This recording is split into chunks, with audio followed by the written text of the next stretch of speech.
तो अगर पास्ता पसंद है तो आपको क्या लगता है, इज इट अ जंक और is it healthy? Usually it's not considered healthy. I don't consider it as junk. Hindustan में हम पास्ता को एक एक्सोटिक फूड की तरह देखते हैं, not as a daily staple diet. तो I think wicked taste and good ingredients है हमारा मोटो। मुझे टेस्ट पसंद नहीं आया। I think it's nice. I quite like the pasta. मैंने टेस्ट किया, see pasta in itself does not have a taste. It is the sauce that creates the taste. आपने community building की बात करी, आपने मार्केटिंग की बात करी, आपने पैकेजिंग की बात करी, आपने प्रोडक्ट की बात ही नहीं करी।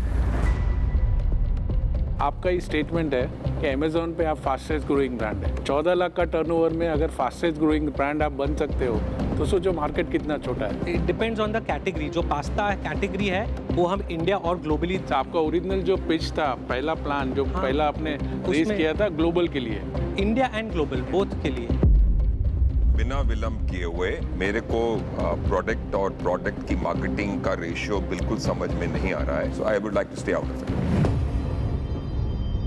You are with more and more SKUs, जितने आप SKU ऐड करोगे ये एक एस्केपिज्म है। अभी और एक प्रोडक्ट करूंगा तो सेल बढ़ेगा, और एक प्रोडक्ट करूंगा सेल बढ़ेगा। लेजर फोकस नहीं है एक ब्रांड को बनाने का कि भाई 100 करोड़ की ब्रांड बनी, 150 करोड़ की ब्रांड बनी और बाद में कुछ नया किया। आप तो अभी तो 6 महीना नहीं हुआ, आप खाली इन्वेस्टर के पैसे बर्न कर रहे हैं।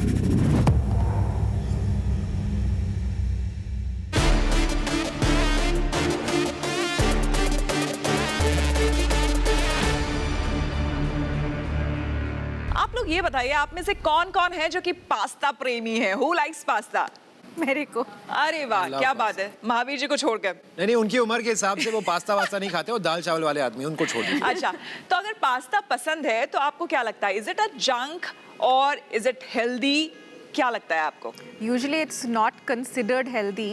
It's Okay. you know it's full of maida and etc. But अभी काफी alternatives आ चुके हैं, तो अगर उसमें कुछ healthy option मिले, of course we'll be interested. Mohit, what do you say? I mean, I don't consider it as junk. Hindustan में हम पास्ता को एक एक्सोटिक फूड की तरह देखते हैं, not as a daily staple diet. तो वो इंडल्जेंस चल जाता है, इवन इफ इट्स अनहेल्दी। लोग चलता है, कभी-कभी चल दो ढाई जाएगा। 3 हफ्ते में एक बार खा रहे हो तो चल मतलब जाता है। आप उसको चीट मील मान के Of खा course, लेते हैं। exactly. क्या एक चीट मील हेल्दी फूड हो सकता है क्या? ये देखने वाली बात होगी। तो विकेड गुड जो कि हमारे स्टार्टअप है, उन्हें फटाफट बुला लेते हैं बिना देर किए हुए। Please welcome the team.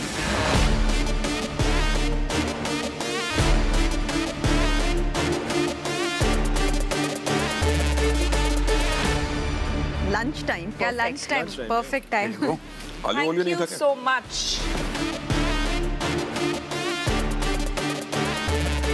चलिए, मुझे ये लगता है जब तक सब टेस्ट भी ले रहे हैं तो एक तो ये बताइए विकेड और गुड साथ में हो कैसे सकता है, और उसके बाद पिच करिए।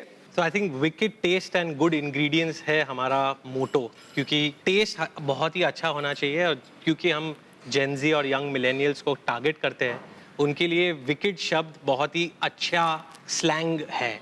और इंग्रेडिएंट्स तो जो भी मॉम अप्रूव्ड इंग्रेडिएंट्स है, इसके वजह से गुड इंग्रेडिएंट्स हम कहते हैं। इसलिए विकेड और गुड का मिश्रण है विकेड गुड, जो कि हम करना चाह रहे हैं जो भी कैटेगरी हो। सो आई थिंक कोई भी सफल कंपनी के पीछे और खास करके कोई भी सफल स्टार्टअप के पीछे सबसे इम्पॉर्टेंट चीज़ है अच्छी, स्ट्रॉन्ग और डेडिकेटेड टीम और उनका एटीट्यूड। उसको मद्देनजर रखते हुए मैंने एक कविता पढ़ी थी जो मैं आपको सुनाना चाहूँगा।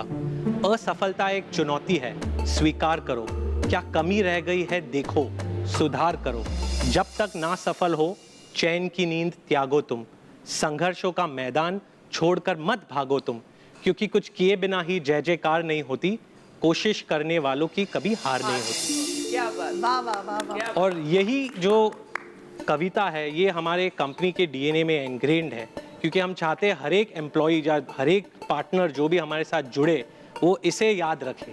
मेरा नाम है भूमन दानी, मैं हूँ founder and CEO wicked good का। कंपनी का नाम है 100% नरिशमेंट प्राइवेट लिमिटेड, जो है brand owner of wicked good. मेरा फाउंडिंग टीम है, इनके पास भी बहुत ही ज़्यादा कंज्यूमर ब्रांड्स में एक्सपीरियंस है। पहले है मुनीश देवनाथ जी जो कि मेरे साथ आए हैं। मुनीश है कंपनी के फाउंडिंग टीम मेंबर और CMO। इन्होंने काम किया है ब्रांडिंग और एडवर्टाइजिंग एजेंसी में 13 साल से ज़्यादा। इन्होंने स्टार्ट किया DDB मुद्रा से, फिर गए JWT, Wonder Man Thompson, last role था इनका lead strategist for consumer brands eight हवस वर्ल्ड वाइड। हमारा जो टारगेट ऑडियंस है वो है जेन ज़ी कंज्यूमर्स और यंग मिलेनियल्स। चलिए, मुझे लगता है आप आगे कंटिन्यू करें। पहले अपने हॉसेस से पूछते हैं, आप लोगों को पास्ता कैसा लगा? मुझे it? टेस्ट पसंद नहीं आया। आई एम नॉट, मैंने पास्ता दूसरे भी खाए हैं। पास्ता ये प्रेमी नहीं है पास्ता मोहित। पसंद you like the pasta, like the taste? I think it's nice. Aarti? I quite like the pasta. चलिए, पास्ता तो इनको थोड़ा ठीक लग रहा है। महावीर, आपने टेस्ट किया? मैंने टेस्ट किया। See pasta in itself does not have a taste, it is the sauce that creates the taste. Pasta quality अच्छी है तो, लेकिन जो आपका सॉस है और जिस कारण से संजय को पसंद नहीं आया, मेरे ख्याल से वो कारण है, बट पास्ता की क्वालिटी अच्छी लगी। अभी ब्रांड के बारे में और प्रोडक्ट के बारे में बोलने के लिए मोनिश। नमस्ते हॉर्सेस, आपका स्वागत है विकेट गुड के यूनिवर्स में। तो जैसे आप जानते हैं कि कोई भी स्टार्टअप के लिए सबसे इम्पॉर्टेंट जो चैलेंज होता है वो चैलेंज होता है कि आप मार्केट में अपने आप को कैसे स्थापित कर सकते हैं, अपने आप को कैसे डिफरेंशिएट कर सकते हैं। सो हमारे लिए सबसे बड़ा चैलेंज वही था कि हम अपने ब्रांड को व्हेन यू आर कंपीटिंग बड़े कॉरपोरेशन के साथ, उनके सामने आप कैसे डिफरेंशिएटर बन सकते हैं। तो इसलिए हमारा जो एंटायर प्रेमाइस है वो है एक्सट्रीम एंड्स को एक साथ मिलाना। तो नाम जो है विकेट और गुड, आप अगर देखोगे तो दो एकदम अलग दुनिया है, जो दो दुनिया को हम एक साथ लेके आते हैं। तो हमारा जो एंटायर प्रेमाइस है वो ट्रांसफॉर्मेशन पे बिल्ट है कि हम दाल चावल चना, जो कोई भी किचन में कोई भी मॉम अप्रूव्ड कोई भी कल्चर हो, वो कल्चर में आप दाल चावल चना देख सकते हैं। तो आप नॉर्थ में चले जाइए, साउथ में चले जाइए, हमने वो बोरिंग इंग्रेडिएंट्स को लेके कुछ एक इंडल्जेंट बनाया है जो हर किसी को पसंद हो। तो वो सिर्फ प्रोडक्ट से ही और प्रोडक्ट पे ही ख़त्म नहीं होता है। वो जो इनोवेशन है, वो जो ट्रांसफॉर्मेशन है, हम अपने हर सेगमेंट में लेके जाते हैं। तो आप जब ब्रांडिंग देखेंगे तो ब्रांडिंग जो है, the core of the branding is transformation. मैं थोड़े Attraction बताओ पास्ता के ना। डब्बे ले आता हूँ।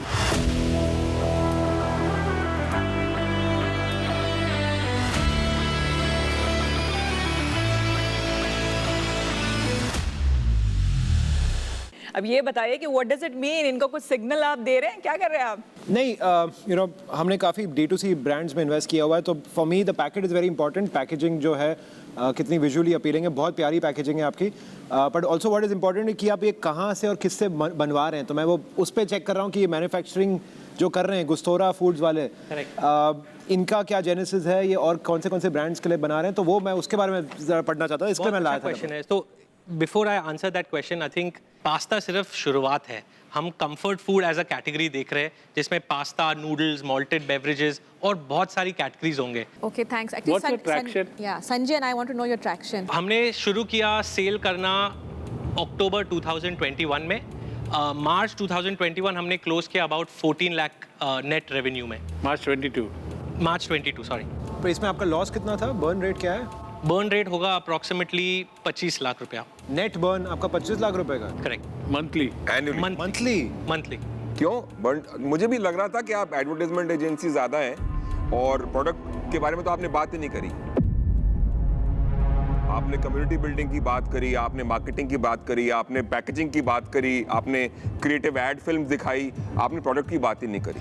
क्योंकि प्रोडक्ट तो जयपुर में बन रहा है। मैं ये जानना चाह रहा हूँ कि आप जो हैं वो अगर पास्ता को लेके आज कंपनी खड़ी कर रहे हैं जिससे ब्रांड रिकग्निशन होने वाला है, और शायद आप ये बात ज़्यादा समझेंगे, तो कम से कम प्रोडक्ट का पैटेंट, प्रोडक्ट की क्वालिटी और 350% जो आप लिख रहे हैं, अगर 0.1% रेगुलर पास्ता में प्रोटीन है और आप अगर 0.35% कर देंगे तो 350% हो गया। सो ये जो मार्केटिंग के परसेंटेज के बड़े बड़े गिमिक्स हैं, I feel you are more of a marketing company.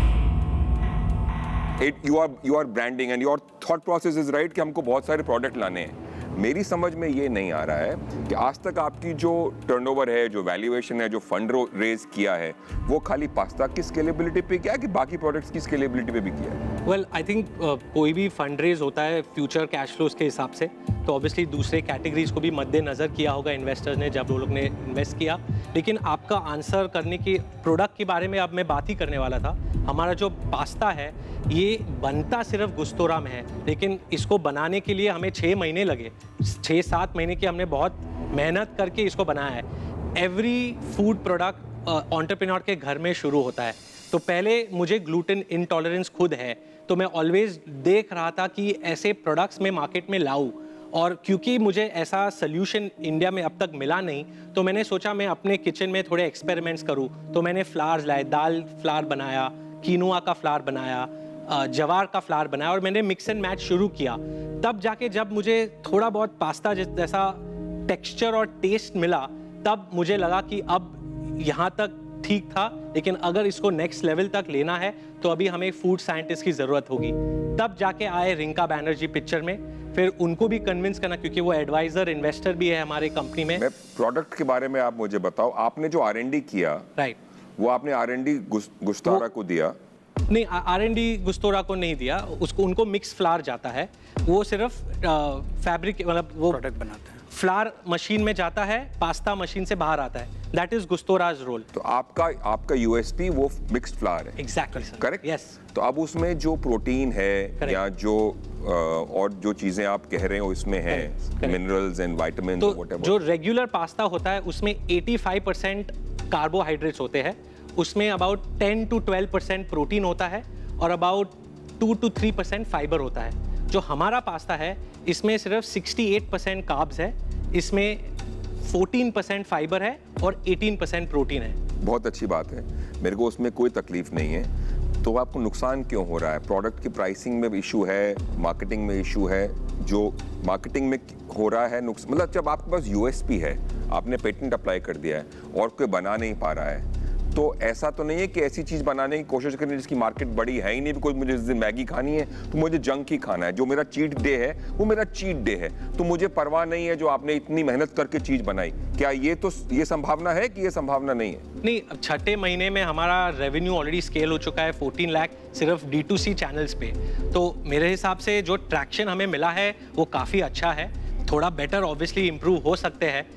If you launch the perfect product you probably launch too late, ये स्टीव जॉब्स ने कहा था। तो आई थिंक हमारा भी यही थॉट प्रोसेस। इतना बर्न है ना, मैं जो ये सवाल नहीं, बर्न तो अलग है। बर्न में there are 3 components। एक है at a gross level, gross level में हमारा मार्जिन 67% है, तो वहाँ पे बर्न नहीं हो रहा है। जो मेन बर्न एग्जिस्टिंग हो रहा है वो है कस्टमर एक्विजिशन कॉस्ट और ब्रांडिंग एंड मार्केटिंग इनिशिएटिव्स। अच्छा सर, एक स्टेप बैक लेते हैं। Sure. आपकी प्रोडक्ट की MRP है 250 रुपये, करेक्ट। ठीक है। आपका एवरेज रियलाइजेशन आपकी वेबसाइट पे तो ऑफ कोर्स हाईएस्ट होएगा, बट आपके जो अभी रेवेन्यू का ब्रेकअप करते हैं, करेक्ट। 14 लाख का मोटा मोटी रेवेन्यू है आपका Correct. महीने का।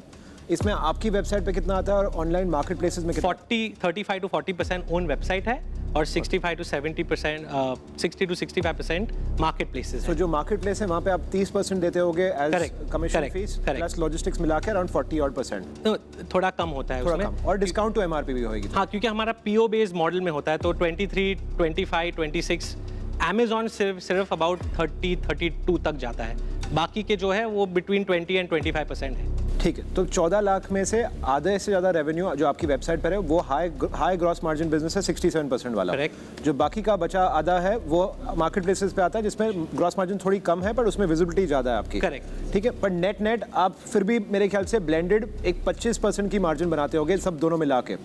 अगर आप चैनल मार्जिन हटा दे तो yes, that is channel margin हटाकर तो थोड़ा ज्यादा होगा उससे, अराउंड 30%। ठीक है, और चैनल मार्जिन अगर मैं ऐड कर दूं तो कुछ 10-12% तक आ जाएगा। नहीं, ये चैनल मार्जिन के बाद ही 30% है, बिकॉज नहीं तो 67% है। ठीक है, फेयर इनफ। सो अभी हमें बताइए ये कि ऑन एबिटा लेवल बेसिस आपका रफली अराउंड 15 से 18% एबिटा लेवल पर बनेगा अगर आप मार्केटिंग को उसमें ना जोड़ें। करेक्ट। अब आती है मार्केटिंग वाली बात जो महावीर जी कह रहे हैं, marketing as a cost of revenue कितना है आपका? सो हमारा अभी CAC टू रेवेन्यू रेशियो 1:1 है, तो अगर हमारा 14 लाख रुपीज़ रेवेन्यू हुआ तो 14 लाख रुपीज़ अभी हमारा एड स्पेंड में भी हुआ है for the month of March. तो हम हॉर्सेस से जानेंगे उसके बारे में, लेकिन इस बीच डॉक्टर बिंद्रा, उन्हें हम बुलाते हैं जो कि स्टार्टअप गुरु भी हैं, मेंटोर भी हैं, तो मुझे लगता है कुछ बढ़िया उनसे सुनने को मिलेगा। डॉक्टर बिंद्रा प्लीज आइए। धन्यवाद, थैंक यू। मैं अपना एनालिसिस और कुछ समय में दूंगा। बहुत अच्छे क्वेश्चन आ रहे हैं। मुझे आपसे कुछ 2 सवाल पूछने हैं भुवन। पहला सवाल, अभी इस समय आपकी इक्विटी क्या है कैप टेबल पे? कितना इक्विटी बचा आपके पास? फाउंडर इक्विटी होगी अराउंड 63%। 63%। और अभी आप 15 लाख रुपए के मंथली रेवेन्यू रेट में? 14 लाख की 14 लाख। 14 लाख रुपए मंथली रेवेन्यू है, करेक्ट। हाँ, अभी आपका आज आस्क क्या है? आपका आस्क कभी सुनने को नहीं मिला मुझे। हमारा आस्क है वेंचर डेट। हमें about 1.5 to 2 crore venture debt raise करना है। इसका ये रीज़न है, इक्विटी नहीं ले रहे क्योंकि हमने ऑलरेडी 2 राउंड रेस कर चुके हैं। एक था प्री सीड राउंड कंपनी होने के पहले, जो था 2.55 करोड़। हमने वहाँ पे 15% डाइल्यूट किया, दूसरा राउंड अभी लास्ट मंथ ही हमने क्लोज किया जो था 7.5 crore at a 30 crore valuation, उसमें हमने 25% डाइल्यूट किया। तो ओवरऑल नेट 63% फाउंडर होल्डिंग है, 37% इन्वेस्टर होल्डिंग। आपको नहीं लगता कि इतनी अर्ली स्टेज में आज आप 63% फाउंडर इक्विटी पर रह गए हैं और रेवेन्यू केवल इस समय 14 लाख है, तो बहुत ज़्यादा समय और ये पैसा आपने केवल R&D में लगा दिया और इतना आप इक्विटी डाइल्यूट कर चुके हैं, तो आगे चल के अपनी इक्विटी को प्रोटेक्ट कैसे करेंगे आप? इसलिए वेंचर डेट ले रहे सर, करेक्ट, क्योंकि वेंचर डेट में डाइल्यूशन नहीं होता है। So I will come back in next few minutes. I'm just hearing the horses, please. Thank you. बिना विलंब किए हुए मैं डेट करता नहीं हूँ। मेरे को प्रोडक्ट और प्रोडक्ट की मार्केटिंग का रेशियो बिल्कुल समझ में नहीं आ रहा है। एंड सेकेंडली अब मुझे जब इनका कैप टेबल पे खाली 63% ही है, तो मेरे लिए तो ये डेफिनेटली काम की चीज़ नहीं है। So I would like to stay out. मुझे ये नहीं समझ में आ रहा कि एग्जैक्टली आपका ब्रांड आइडेंटिटी क्या है। मतलब कल को अगर फ्लेवर ऑफ द सीजन कुछ और रहेगा तो आप वो भी बनाना शुरू कर देंगे? हमारा अप्रोच तो एटलीस्ट 3 या 4 कैटेगरीज का था बाय 2 इयर्स। ऐसा नहीं कि हर महीने हम नया कैटेगरी लॉन्च करेंगे।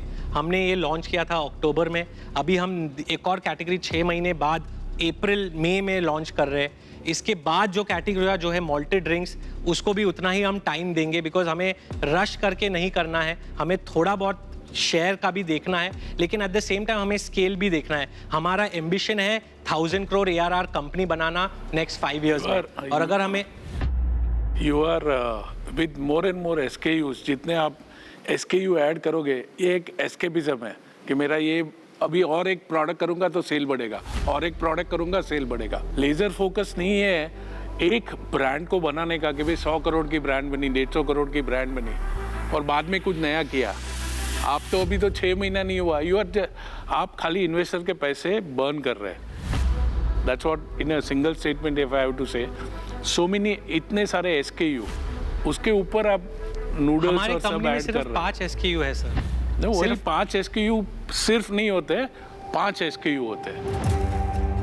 अंकिता, आपको क्या लगता है? जैसे संजय जी ने बोला, आई थिंक एक लेज़र फोकस डेफिनेटली होना चाहिए और आपके पास है अपॉर्चुनिटी, क्योंकि ऑफ कोर्स हम लोग खा रहे हैं Barilla and Borges and all these international brands, पर इंडियन एक ब्रांड भी मार्केट को ग्रैब कर सकता है। आप उस पर फोकस करिए और उसी में नए इंग्रेडिएंट्स एंड न्यू इनोवेशन लाइए। अभी क्या है, आपका ये स्टेटमेंट है कि अमेजोन पे आप फास्टेस्ट ग्रोइंग ब्रांड है। 14 लाख का टर्नओवर में अगर फास्टेस्ट ग्रोइंग ब्रांड आप बन सकते हो, तो सोचो मार्केट कितना छोटा है, वो भी अमेजोन पे। हाँ, अमेजोन इंडिया का मार्केट करेक्ट छोटा है, लेकिन अगर हम ग्लोबल मार्केट देखें जो कि हमारा टारगेट है, वो आप ये पैसा जितना रेज किया है ग्लोबल मार्केट के लिए किया है आपके इंडिया और इन्वेस्टर से। Depends on the category. जो पास्ता कैटेगरी है वो हम इंडिया और ग्लोबली। आपका ओरिजिनल जो पिच था, पहला प्लान जो पहला आपने रेज किया था ग्लोबल के लिए, इंडिया एंड ग्लोबल बोथ के लिए। तो चलिए डॉक्टर बिंद्रा को एक बार फिर से बुलाते हैं। सर प्लीज आइए और जरा आप एडवाइस करिए। धन्यवाद, विकेट गुड को बहुत बधाई।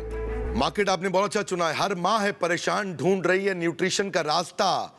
बच्चा बोले माँ को, माँ कब खिलाओगे नूडल और पास्ता? तो आप नूडल और पास्ता के लिए अपने यहाँ पे क्रिएट कर ली। This guy is like anomaly. ये गुरु हैं। हाँ, ये मार्केटिंग गुरु हैं। भूमन, यही आपका अगला मार्केटिंग कैंपेन है। एब्सोल्युटली। आप जो नए प्रोडक्ट्स में एंटर करना चाहते हैं मैं उसके बारे में समझूंगा, पर मैं थोड़ा दुखी था आपके पुराने इन्वेस्टर्स के साथ आपका प्यार देख के कि उनको तो आपने इक्विटी दिया और यहाँ हॉर्सेस टेबल पे आके आप केवल वेंचर डेट दे रहे हैं, वो भी 10% पे। तो हॉर्सेस टेबल से आपकी क्या नाराजगी?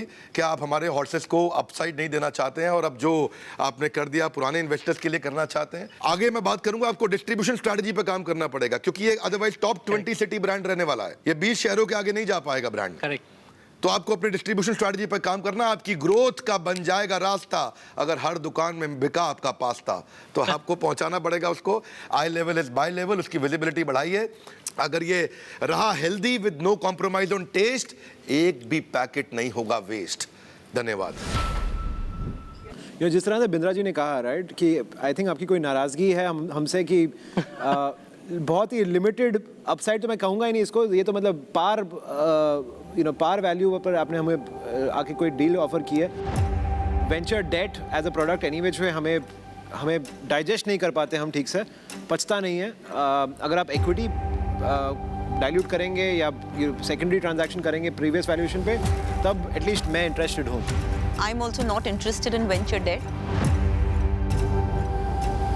My recommendation is to build a category in this and spend another maybe 5, 7, 10 years before you go out to build any other product category. Building a brand is a tough job. You embarked on it. आपने एक शुरुआत की है, but अंत तक लेके जाना है तो 5-6 साल लगेंगे। ऐसे ही ब्रांड नहीं बनती है। सही बात। बट करंट मॉडल में आई एम आउट। ये सब बदलवा दूंगा मैं। 4 D2C ब्रांड बनाए हैं, सबका रेवेन्यू 1 करोड़ से ज़्यादा महीने का है। And you know the 1 crore per month is the, ये आपने पहले चाय की कंपनी चलाई है, आपको पता है 1 करोड़ अ मंथ आपने हिट कर दिया, सारे ये सब वापस आ जाएंगे मांगने। मैं अभी भी कह रहा हूँ, that's the value add I get. I am the golden horse. Correct. And from a financial standpoint of view आपने काफ़ी डाइल्यूट कर दिया है, तो अभी आप इक्विटी तो आई थिंक रेज नहीं कर रहे हैं, I am not sure, but already quite Ankita, अगर वो मान जाते हैं इक्विटी राउंड में तो आप आओगे मेरे साथ? नहीं, not today, I will not come because I was really hoping कि it's more of a from India for India brand, पर इट्स एक्सेलेंट पैकेजिंग, पर आई थिंक अभी उनको इंडिया में फोकस करना है, so maybe you know if you come back with a different business model और some other focus हम देख सकते हैं, पर आज के लिए I am out. Thank you so much. Mahavir, आप क्या कहेंगे? मेरा तो जैसे मैंने पहले कहा, डेट तो मैं करता ही नहीं हूँ और ईमानदारी से बोल रहा हूँ, हालांकि मेरा इनसे 36 का आंकड़ा है। अगर ये पुराने 22 करोड़ की वैल्यू पे आपको पैसे दे रहे हैं, मैं 22 करोड़ की वैल्यू भी नहीं आंकता हूँ आपकी। I would take it any day. बहुत बहुत कम बार है जब महावीर प्रताप शर्मा जी मेरे से सहमत होते हैं। तेरा पैसा डूबा रहा है, तेरा पैसा डूबा रहा है, वो बदला ले रहा है तेरा। देखिए, आप लोगों के लिए अब ये गोल्डन अपॉर्चुनिटी जो usual करते हैं वही कर रहे हैं। जो डील दी है, जो ऑफर दिया है, it's a golden opportunity for you. Secondary का सोच सकते हैं, मुझे बात करनी होगी बाकी इन्वेस्टर्स से जो कर सकेंगे, फिर हम ये डील कर सकते हैं। ठीक है, आई एम इंटरेस्टेड। आप फिगर आउट करिए आप कैसे स्ट्रक्चर करेंगे। Sure. हमारे श्रोताओं के लिए मैं एक बार फिर से इस डील को समझा दूं। हम ITI ग्रोथ अपॉर्चुनिटीज फंड से 1 करोड़ तक की इन्वेस्टमेंट करना चाहेंगे विकेट गुड में। वो एक ब्लेंडेड प्राइमरी सेकेंडरी हो सकता है, 1 करोड़ को बढ़ा भी सकते हैं। We can start with 1 crore and increase it up. पर ये होएगा पिछली वैल्यूएशन पे विच जो है 22 करोड़ की। फाउंडर्स जाएंगे अपने एग्जिस्टिंग इन्वेस्टर से बात कर देखेंगे कि सेकेंडरी और प्राइमरी, दैट मीन्स नया पैसा कंपनी में और पुराना पैसा जो इन्वेस्टर्स का था उनको एग्जिट कराकर एक ब्लेंडेड वैल्यूएशन 22 करोड़ की बना के वो मुझे दे सकेंगे कि नहीं। अगर वो हो जाता है तो ऑफलाइन ये 1 करोड़ का हमारा जो कमिटमेंट है ये कन्वर्ट हो जाएगा। और बाकी तो जिस तरह से बिंद्रा जी कहते हैं कि अल्लाह मेहरबान, तो बस चली जाए सारी डील। सो सीधे सीधे पूछे, इज इट यस और नो डील? हमारी तरफ से यस है, लेकिन हमें एग्जिस्टिंग इन्वेस्टर्स को पूछकर सेकेंडरी के बारे में डिस्कस करना होगा। चलिए, तो एक गुड नोट पे ही मुझे लगता है कि हमें इन्हें थैंक्स बोलना चाहिए और फ्यूचर के लिए all the best. Mohit, please